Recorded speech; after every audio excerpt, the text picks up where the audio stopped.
Tenemos varios temas de coyuntura política, como es usual, porque en ese país es difícil aburrirnos. Por eso hemos invitado esta noche a dos excongresistas con amplia experiencia parlamentaria. Nos acompaña Víctor Andrés García Belaúnde y Javier Velázquez Quesquén. Gracias a los dos por estar aquí. Bienvenidos. Gracias también y compartir la mesa con mi adversario eterno. Pueden revivir aquellos debates polémicos, siéntanse cómodos. A ver, lo primero que quería comentar con ustedes es esto que no llegó a alcanzar los votos, los 87 votos, reforma constitucional para permitir la reelección de alcaldes y gobernadores. No es la primera vez que este mismo Congreso somete a votación este punto, no alcanza la votación requerida y tendría que pasar a un referéndum. En primer lugar, ¿es importante para ustedes la reelección de este tipo de autoridades? Si ya se ha rechazado antes, ¿por qué este Congreso insiste? Mira, en primer lugar quiero decir el origen del impedimento que no se reelijan los alcaldes especialmente. Los alcaldes son una institución centenaria, casi nacen con la República, las gobernaciones recién tienen 20 años y se están consolidando. Pero de principio el Congreso, y hago como una autocrítica porque creo que también Víctor Andrés participó de ese Congreso, cuando pasó el caso del encarcelamiento del gobernador Álvarez en Ancash, la reacción del Congreso fue impedir la reelección de gobernadores y alcaldes. ¿Qué es lo que ha pasado? En el último periodo de gobernadores, 17 han estado procesados penalmente. 17 han estado procesados.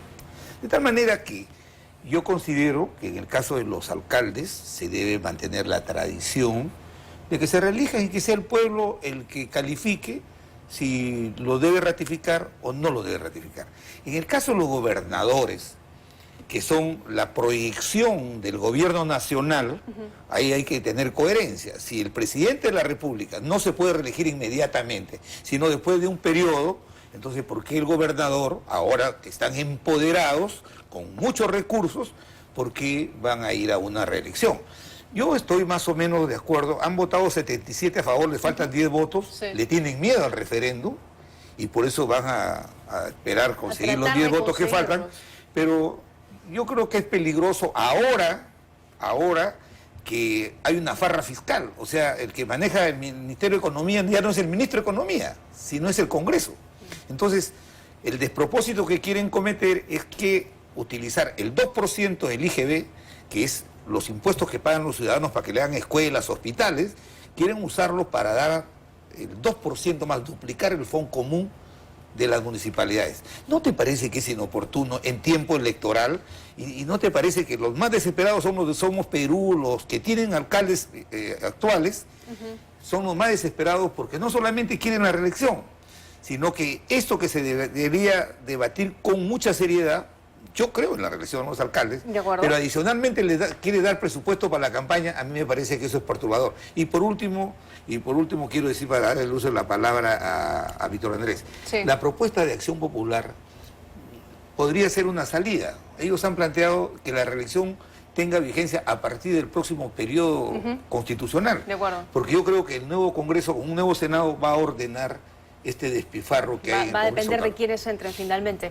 ¿Qué piensa de eso? ¿Tienen miedo al referéndum los congresistas? Es interesante lo que ha dicho Javier. A ver, acá hay dos o tres cosas. Primero, que hay una estrategia que ha fallado, porque curiosamente se ha aprobado una norma para que el IGB, que es 18%, a propósito, Kuczynski llegó al poder ofreciendo bajar el IGB de 18 a 15, nunca lo hizo. Pero ese 18% que ellos quieren desprenderse dos más, o sea, ya no es 16, sino va a ser 14 que van a recibir el gobierno, dos más para darle a la municipalidad en pleno proceso electoral, es una estrategia evidentemente para darle plata a los alcaldes que se iban a reelegir, pero no, la votación de ayer ha sido negativa, o sea, hay una técnica o un operativo que ha fallado. Ellos han aprobado todo para darle plata a los alcaldes en campaña y que puedan gastar todo lo que puedan para que se puedan reelegir. Pero da la casualidad que ayer faltaron 10 votos. Pero había un movimiento en el Congreso, ¿no? Trataba uno de convencer al otro. Así, exactamente. Porque muchos congresistas quieren ser candidatos a alcaldes, porque no van a ir a la reelección. Van a postular, por supuesto, pero no van a ir muy pocos a la reelección. Y el resto, como las elecciones son después, con el capital o los votos que consigan para ser congresistas y no lo van a lograr, eso quieren recogerlo para que después, pocos meses después, sean ellos candidatos. Entonces, los que se han opuesto, los que no han querido votar a favor, es porque siendo candidatos sin presupuestos abajo, tienen que competir con candidatos que van a la elección con presupuesto. Entonces va a haber una competencia un poco, digamos, desnivelada. Pese que, por ejemplo, ya ellos mismos se han permitido durante la semana de representación hacer campaña. Además, y eso afecta también a los candidatos al Congreso que no están en el Congreso. Claro. Que van a tener que competir deslealmente o en inferioridad de condiciones con alguien que está en el Congreso y que hace su campaña con fondos públicos. Además, un dato. El argumento que está dando el ministro de Economía, que ahora ya es un ministro político, ya no es el ministerio, ha sido desmontada su institucionalidad del Ministerio de Economía, ha dicho de que eso no va a afectar a la caja. Pero lo que no ha dicho, dice, y es con el fin de descentralizar la ejecución presupuestal.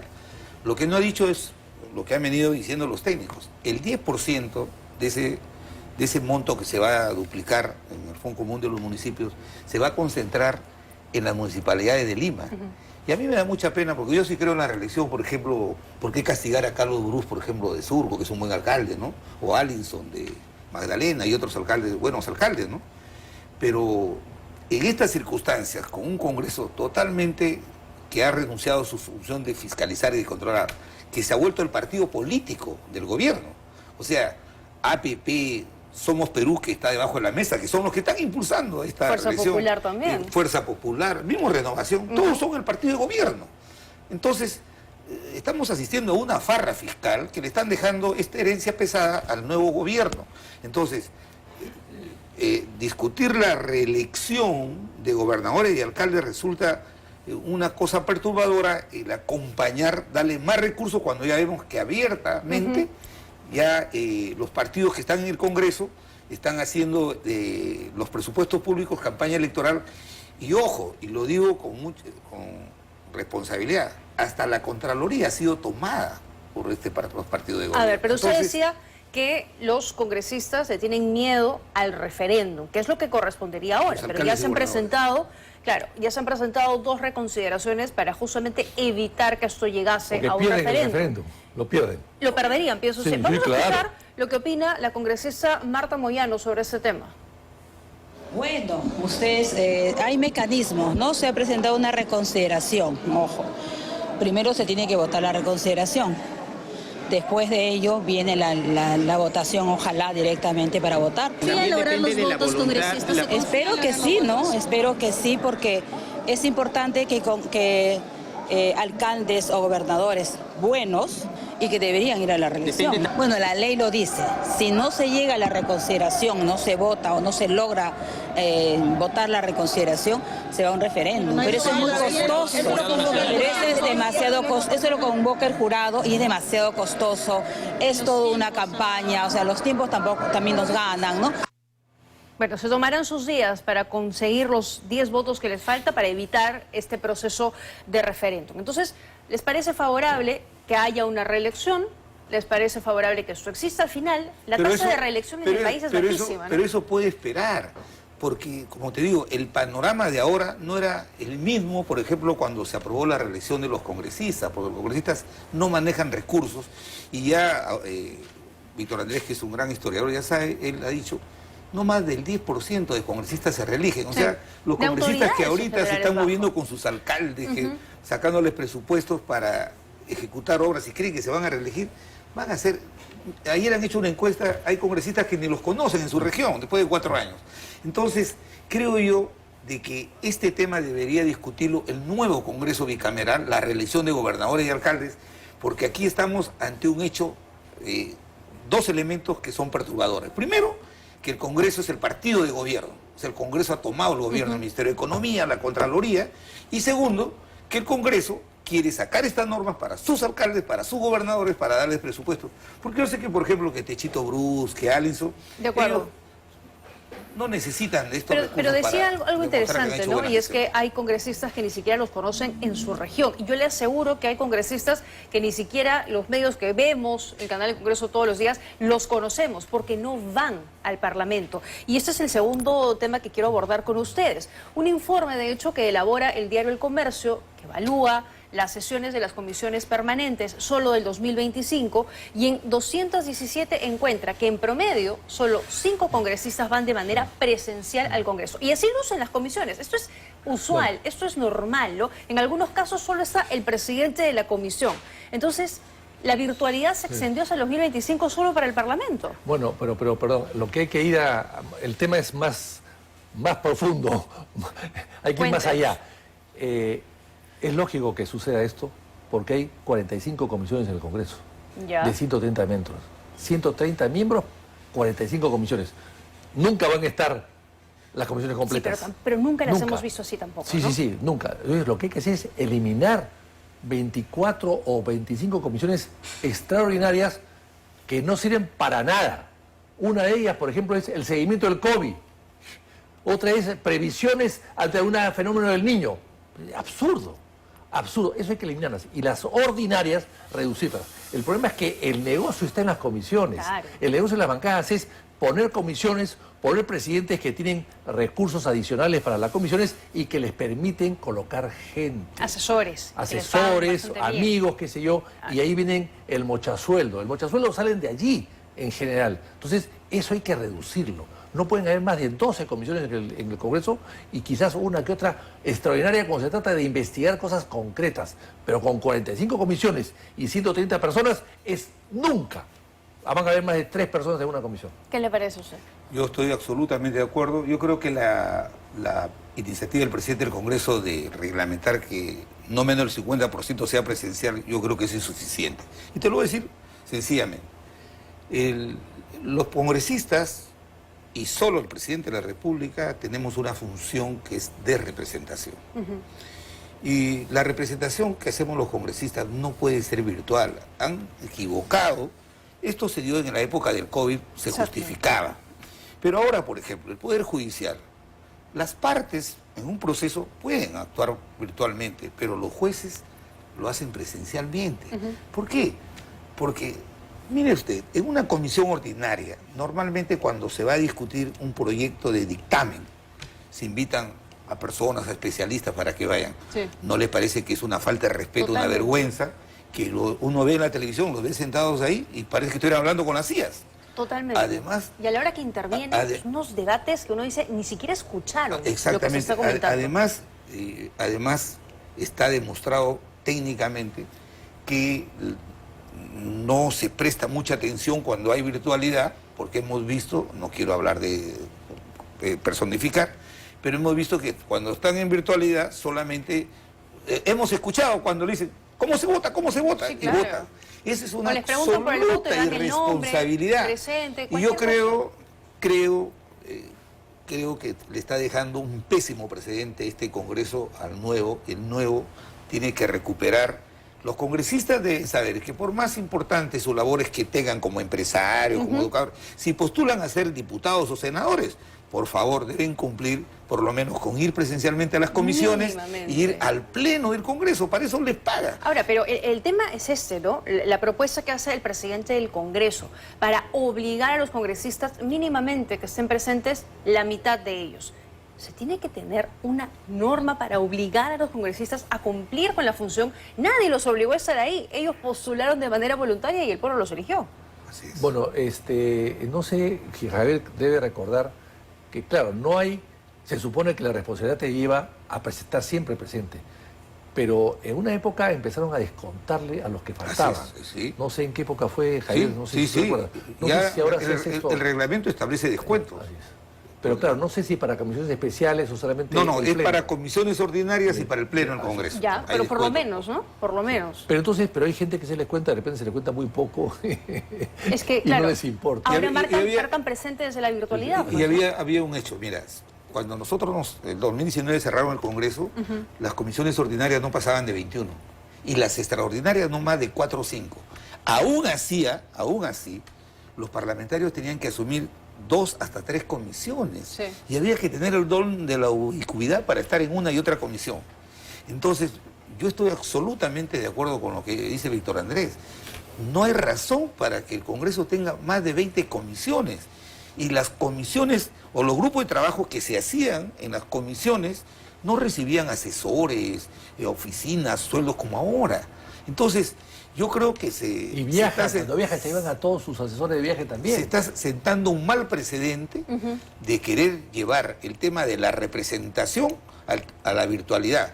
Está muy bien que para hacer campaña utilice un TikTok, utilice un mensaje de Eso es texto, otra cosa. pero no confunda cuando el candidato va y busca al elector, dice, vota por mí, yo voy a llevar tus pero- problemas al Congreso, y ahora ni siquiera quieren cumplir con eso presencialmente, lo quieren hacer virtualmente, Pero y el me parece tema una es que irresponsabilidad, ¿no? para resolver lo que ustedes han propuesto, que haya menos comisiones extraordinarias, para obligar a los congresistas a que vayan de manera presencial al Congreso, se necesita una sola cosa: voluntad política, votos que no existen. Así No es. tienen la gana, no les interesa ir de manera presencial. Y es más, se regresó a la obligatoriedad, a la presencialidad en los plenos, pero solo se les obliga a ir un día. El otro día es no, también semipresencial, y los plenos también, completamente vacíos. Han perdido el pudor. Ya, como están Pero más que tan nunca, bajos, están tan bajos en respaldo popular, tan bajos que ya más bajos no pueden estar, es imposible, es ya entrar al Zócalo, eso es imposible. Pero entonces ya no les importa, o sea, porque están aprobando una serie de cosas. Estoy viendo un proyecto de ley para que las cajas de ahorros municipales tengan presencia de un ex parlamentario que ha sido presidente de Economía del Congreso. Es un proyecto que está presentado. O sea, eso es ya una falta total de vergüenza y de pudor. Claro. Y a la hora de la hora, los debates son bajísimos, no tienen nivel, se aprueba cualquier cosa, y hay muchas leyes que luego terminan, una vez que están promulgadas, terminan siendo corregidas porque la gente reconoce además, no, es que no leí bien, es que no me enteré, entonces, caramba, qué Yo desperdicio. no puedo generalizar porque hay muy buenos parlamentarios, Seguro. como Málaga, como Anderson, o la Marta Moyano, pero yo creo que son los menos que se imponen aquellos que quieren participar en comisiones en el Pleno desde su casa de playa, desde su oficina. ¿Para qué aceptaron ser congresistas? Y yo creo que eso va a tener que pasar porque en el nuevo Congreso hay que plantear que la asistencia a comisiones constitucionalmente debe ser el trabajo que haga el congresista sea a dedicación exclusiva, porque ahora la Constitución dice que es a tiempo completo y a través de eso le sacan la vuelta a través del reglamento. Y yo creo que lo menos, el legado que debe dejar este Congreso, que está muy venido a menos, es volver a la presencialidad. Y como dice Víctor Andrés, ya cerrar estas comisiones extraordinarias, cerrarlas y dedicarse a producir por lo menos las normas que necesita el país para reinstitucionalizarse. Por ejemplo, se ha perforado, ahora el déficit fiscal se ha ido al 4%, el ministro de Economía dice que el 2% del IGB que le van a dar a las municipalidades no va a tener impacto en la economía, pero es plata que le sacan al bolsillo de los consumidores. Entonces, estas malas señales, lo único que están haciendo es generando una anomia institucional. O sea, hoy día los ciudadanos ya no solamente no quieren a los partidos tradicionales, sino a los políticos ya no quieren que sean sus vehículos de transmisión de sus voluntades al Estado. Pero eso Entonces, no llega ahí, ¿no? eso, Porque hay varios eso congresistas tienen que entenderlo. De acuerdo, pero no lo logran entender, porque hay varios congresistas además que apuntan a ser diputados, a ser senadores. La misma gente que está Todos hoy quieren sentada volver. en Palacio de Gobierno parece que vive una realidad completamente ajena, ¿no? Yo quiero rescatar un poco lo que hizo Javier, que ha mencionado al déficit fiscal que ha crecido, ¿no? Y que va a seguir creciendo. El ministro de Economía o no es economista o es un demagogo compulsivo, ¿no? Porque decir que no va a haber déficit, no, el déficit va a crecer. Así es. El déficit va a crecer. Esos 10.000 millones que van a faltarle al gobierno, alguien tiene que cubrirlos. Exactamente. Se cubren o con déficit o con préstamos, que es deuda, o con impuestos. Claro. Subir impuestos, otros impuestos. Entonces, acá la cosa es muy... Y además, y todo eso se le carga al gobierno siguiente, porque ellos ya no van a estar el 26 acá. Entonces yo creo que es una gran irresponsabilidad lo del ministro y los congresistas, pues lógicamente que lo que dice Javier es cierto, hay pocos buenos, pero son tan pocos que no pueden imponer su bondad al resto de los parlamentarios. Cambiando un poco de tema, ¿qué piensan de el señor Santibáñez, que censurado todo, volvió al gobierno, está muy cercano a la presidenta Dina Boluarte, pero hoy se le ha impuesto un impedimento de salida del país por 18 meses. Esto está relacionado a una investigación por el presunto delito de tráfico de influencias agravado, cuando él ejercía como abogado, habría intentado ayudar, mover sus influencias con magistrados del Tribunal Constitucional para que pudiesen, dice la hipótesis fiscal, ayudar con un fallo favorable a una de las personas que él estaba defendiendo, ¿no? Esto es su vida como abogado antes de funcionario político, pero ¿cómo ven al señor Santibáñez? Mire, yo tengo una apreciación de ese ministro. Ese ministro estuvo ahí no para proyectar una política de seguridad ciudadana responsable. Obviamente en este gobierno la señora Dina Boluarte, que es frívolo, incompetente, han tenido 8 ministros en 2 años, 4 meses. 8 ministros del Interior. ¿Cómo se va a construir una política de seguridad? Por eso que ahora todo el mundo dice, y ya vamos a ver, hemos visto en la televisión ahora, que todo el mundo quiere decir, para salvarnos de la delincuencia hay que llevarlos a la cárcel de Bukele. Sí. Yo no sé, de verdad, muy poco serio es ese debate. Pero este ministro estuvo ahí, y vean ustedes cómo el Congreso, hasta el Congreso resistió censurarlo, porque era el protector jurídico de la señora Boluarte, nada más que eso era su mérito. Tanto ha sido así que le han creado una oficina en Palacio de Gobierno, especialmente para él, con secretaria, después que lo han censurado. Y en la reunión que han tenido con las bancadas, el señor es el gran asesor de la presidenta en tema de seguridad. Ahora, esa es mi apreciación política de él. Pero de ahí también, este famoso impedimento de salida del país hace ver que la Fiscalía está actuando políticamente. Si este señor se desenvuelve como abogado, ha sido ministro, yo no encuentro razones para que los fiscales pongan este tipo de impedimentos. Bueno, el fiscal pide, ¿no? El que impone ese poder judicial al final. La Fiscalía ha perdido credibilidad porque la Fiscalía, un sector importante desde la cabeza, se han vuelto hoy día en un partido político. Utilizan la ley y los códigos para perseguir políticamente a sus adversarios. Pero él tiene oficinas, lo que señala la resolución es que tiene oficinas de su despacho jurídico en diferentes países de la región, motivo por el cual existiría un riesgo de fuga. Esa es la evaluación que hace el Poder Judicial. A ver, sí, yo creo que ha habido un abuso, evidentemente, una manera de ejercer la fiscalía, y los fiscales se han vuelto casi en comisarios políticos, ¿no? Y ha habido un exceso, en muchos casos. En este caso también no conozco bien el caso, pero supongo que debe ser una cosa parecida, que han aplicado la regla que han aplicado a otros, pero no significa que sea una regla acertada, ni mucho menos. Exactamente. Ahora, en el caso de Santibáñez, yo no entiendo, eso es parte de la orfandad política de la ciudadanía. Tú no puedes tener a un exministro con oficina dentro del Palacio. Es absurdo. Un exministro censurado, además, Ni siquiera los vicepresidentes tienen oficina en Palacio. No sé ahora, últimamente, pero hasta hace muy poco, ni siquiera los vicepresidentes de la República tienen oficina en Palacio. Pero por Dios, tienes un asesor. Entonces, una oficina en Palacio es muy significativa, porque significa que al final todos los ministros del Interior siguientes y autoridades del Ministerio del Interior y los policías van a pasar por esa oficina para lograr algún tipo de recomendación. Entonces, estás rompiendo la jerarquía dentro del gobierno y la jerarquía dentro del Ministerio del Interior, con ese señor presente ahí. Entonces, yo creo que esto, lejos de ayudar a la lucha contra la inseguridad ciudadana, perjudica, la ahonda. Pero este señor, que está sentado con oficina propia en Palacio de Gobierno, una oficina que le cedió además la señora Dina Boluarte, publica lo siguiente, respondiendo al Poder Judicial el mandato de impedimento de salida del país.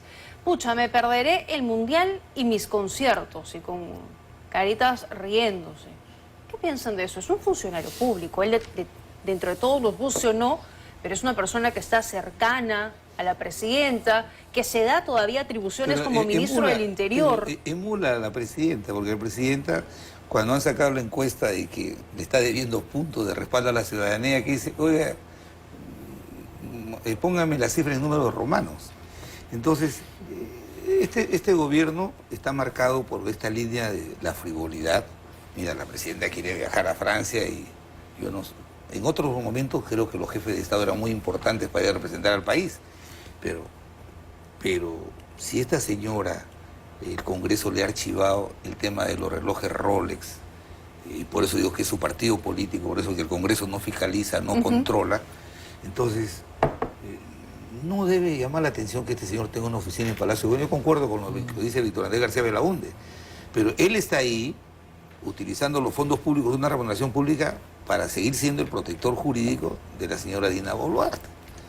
Entonces, eso yo lo repruebo y lo condeno políticamente, pero de ahí a cohonestar estos famosos pedidos de impedimento de salida del país, Ya, ahí, eso es otra yo creo cosa, que eso ¿no? se tiene que ver bien si el señor no muestra que sea una persona que no tiene trabajo, tiene estudios jurídicos, tiene trabajo de domicilio conocido. Yo veo que estas decisiones no solamente son sensacionalistas, estas peticiones, sino son abiertamente ilegales, porque tengo la convicción de que un sector del Ministerio Público se ha convertido en un partido político, ¿no? Dicho sea de paso, usted todavía mantiene una investigación en el Ministerio Público, ¿no? 3 investigaciones. 3 investigaciones. 2 ¿Cómo que me han van? reabierto. Una que tiene que ver con el excontralor, ¿no? Y con el No, todo eso está archivado. Todo eso está archivado. A mí ¿Qué proceso le queda pendiente? Nosotros nos han reabierto. ¿Qué pasa? El señor Barata dijo que al ex congresista Luis Alba Castro le dio el año 2006 $200.000 para la campaña. Lo dijo Barata el 2018. Termina la investigación el 2022 contra Lucho Alba Castro. ¿Y qué proponían? El archivamiento de la investigación. ¿Qué dicen nuestros fiscales que son adversarios políticos? No, han debido investigar a todos los dirigentes de esa época. Entonces, le han abierto proceso penal a Mercedes Cabanillas, a Mauricio Mulder, a Jorge El Castillo, a todos los dirigentes entonces. Nosotros con Mulder hemos planteado una cuestión previa. Lo han archivado y el fiscal Villena, antes que se vaya, ordenó que nos reabrieran la investigación. Aquí estamos, porque supuestamente dicen que nosotros, los aportes que dábamos del diezmo al partido de nuestros sueldos, que eso era para cubrir los $200.000 que le habían dado a Luis Alba Castro. Ahí con su hipótesis. Ya. Yo voy a demostrar, tanto yo y todos los dirigentes, Jorge, Mauricio y Meche, que son actitudes propias de estos ¿Y fiscales tiene intenciones políticos. de postular? Digamos, O sea, si intenciones políticas. la presunción de inocencia nos alcanza a todos. Independientemente... Yo estoy ahora, yo no te digo que lo estoy pensando, voy a participar políticamente. Soy un político, soy empresario, ¿Al Senado? soy profesor universitario. No, pero le pregunto si va a postular, digamos, en las próximas No, es que elecciones. yo todavía no he decidido a qué voy a postular. ¿Por qué? Porque estoy visitando Lambayeque, donde he sido reelegido 5 veces consecutivas. Creo que en algunos meses le gano a Vitocho. O sea, He puede sido ir, postulado. digamos, a una alcaldía, una gobernación. No, eso está descartado. Totalmente descartado.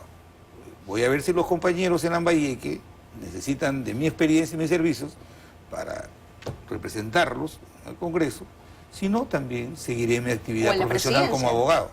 No, yo creo que es muy prematuro verlo de la presidencia. Sigo diciéndole a los compañeros que es muy prematuro. Primero hay que organizar el partido. Y una vez que el partido esté organizado a julio, agosto, ahí el partido organizado va a producir el candidato que De le va a acuerdo. ganar Acción Popular y que le va a ganar a Fuerza Popular. ¿Cuál es su caso? ¿Va a ser rival o sería rival? ¿Quiere postular? Él acaba de decir que ha sido 5 veces parlamentario, ¿no?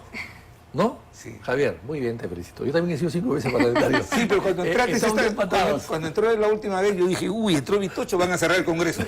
Porque ayer lo cerraron, el Congreso cerró, el año 92 cerraron el Congreso. ¿No? Y lo Lo vi- 99, el 119, y cuando llegaste al 2016, dije, viene Así, Pucha, bueno, me han cerrado 2 veces, efectivamente. Y por eso es que estoy pensando si voy al Parlamento una tercera vez, porque de En repente eso sí le gana 2-1, de 2-1. repente aparece otro Vizcarra y cierra el Congreso. Eso lo vamos a decir. Pero todavía lo está pensando. Sí, Muy vamos bien. a ver. Muy bien, Además, gracias. también el partido están haciendo campañas para la candidatura a la presidencia y también me están postulando, así que son cosas que estamos evaluando. Muy bien, ya nos enteraremos entonces. Gracias a los dos por habernos acompañado esta noche. Nos vamos a una